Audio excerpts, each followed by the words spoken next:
Ernakulam എടത്തലയിൽ children's ഹോമിൽ നിന്ന് കാണാതായ 3 പെൺകുട്ടികൾക്കായി തിരച്ചിൽ ഊർജിതമാക്കി പോലീസ്. പെൺകുട്ടികളുടെ ഇൻസ്റ്റഗ്രാം അക്കൗണ്ടുകൾ കേന്ദ്രീകരിച്ച് പോലീസ് അന്വേഷണം നടത്തുകയാണ്.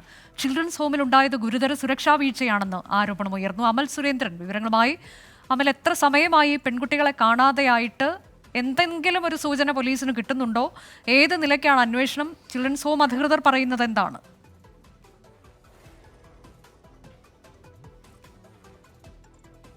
അനുജ, ഇന്നലെ 6 മണിയോട് കൂടിയാണ് 3 കുട്ടികൾ ഇവിടെ നിന്നും മിസ്സിംഗ് ആവുന്നത്. ഈ കുട്ടികൾക്ക് വേണ്ടിയിട്ടുള്ള ഊർജിതമായിട്ടുള്ള അന്വേഷണം പോലീസിന്റെ ഭാഗത്തു നിന്നുണ്ടായെങ്കിലും ഇതുവരെയും കുട്ടികളെ കണ്ടെത്തുവാൻ പോലീസിന് സാധിച്ചിട്ടില്ല. കുട്ടികളുടെ 3 പേരുടെയും ഫോണുകൾ സ്വിച്ച് ഓഫ് ചെയ്ത നിലയിലാണെന്ന് പോലീസ് പറയുന്നു. അതോടൊപ്പം തന്നെ ഇവർ മറ്റേതെങ്കിലും ഫോണുകൾ ഉപയോഗിച്ച് സോഷ്യൽ മീഡിയകളിൽ പ്രത്യേകിച്ചും ഇൻസ്റ്റാഗ്രാം ഉപയോഗിക്കുന്നതായിട്ടുള്ള സൂചനകളും പോലീസിന് ലഭിച്ചിട്ടുണ്ട്. നമ്മൾ ഈ സ്ഥലത്തെത്തിക്കഴിഞ്ഞപ്പോൾ നമ്മൾ ഇവിടുത്തെ അധികൃതരുമായി സംസാരിക്കുകയുണ്ടായി. ഇടത്തലെ പോലീസിന്റെ നേതൃത്വത്തിലുള്ള ഒരു അന്വേഷണം, സമഗ്രമായിട്ടുള്ള ഒരു അന്വേഷണം ഇതോടൊപ്പം തന്നെ നടക്കുമ്പോൾ തന്നെയാണ് ഈ കുട്ടികൾ മിസ് ചെയ്ത വിവരങ്ങളെക്കുറിച്ച് നമ്മൾ അറിയുകയും ഇവിടെ എത്തി സാന്ത്വനം എന്ന് പറയുന്ന ഈ ചിൽഡ്രൻസ് ഹോമിലെത്തി നമ്മൾ അന്വേഷണം നടത്തുകയും ചെയ്യുന്നത്. അവിടെ നിന്ന് നമുക്ക് മനസ്സിലാക്കിയത് ഗുരുതരമായിട്ടുള്ള സുരക്ഷാ വീഴ്ച ഈ ഒരു സ്ഥാപനത്തിന്റെ ഭാഗത്തു നിന്ന് ഉണ്ടായിട്ടുണ്ട് എന്ന് മനസ്സിലാക്കാൻ സാധിക്കും. കാരണം ഒരു സെക്യൂരിറ്റി ഉദ്യോഗസ്ഥന്റെ പോലും സഹായം ഇവിടെ ഇല്ല എന്നാണ് നമുക്ക് മനസ്സിലാകുന്നത്. എന്തുകൊണ്ടാണ് സെക്യൂരിറ്റിനെ വെക്കാത്തത് എന്ന് നമ്മളിവിടെ ചോദിക്കുമ്പോൾ അവർ പറയുന്ന വിചിത്രമായ ന്യായം, എങ്ങനെയാണ് സെക്യൂരിറ്റിയെ വിശ്വസിക്കുക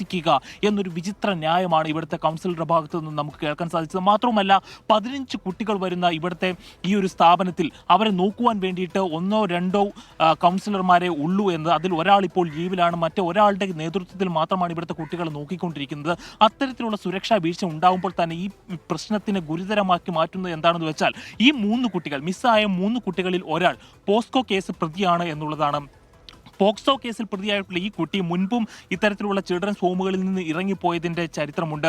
അത്തരത്തിലുള്ള ഈ ഒരു സംഭവം ഉണ്ടാകുമ്പോൾ അതിനെ ഊർജിതമായിട്ട് അതിൻ്റെ ഗൗരവം മനസ്സിലാക്കി തന്നെയാണ് പോലീസ് അന്വേഷണം മുന്നോട്ട് കൊണ്ടുപോകുന്നത്. അനുജ, ശരി. ഇപ്പോൾ ചിൽഡ്രൻസ് ഹോമിൽ നിന്ന് പോക്സോ കേസ് പ്രതിയല്ല, അമൽ ഇരയാണ്, പ്രതി എന്നാണ്, തെറ്റിപ്പോയതാണ്.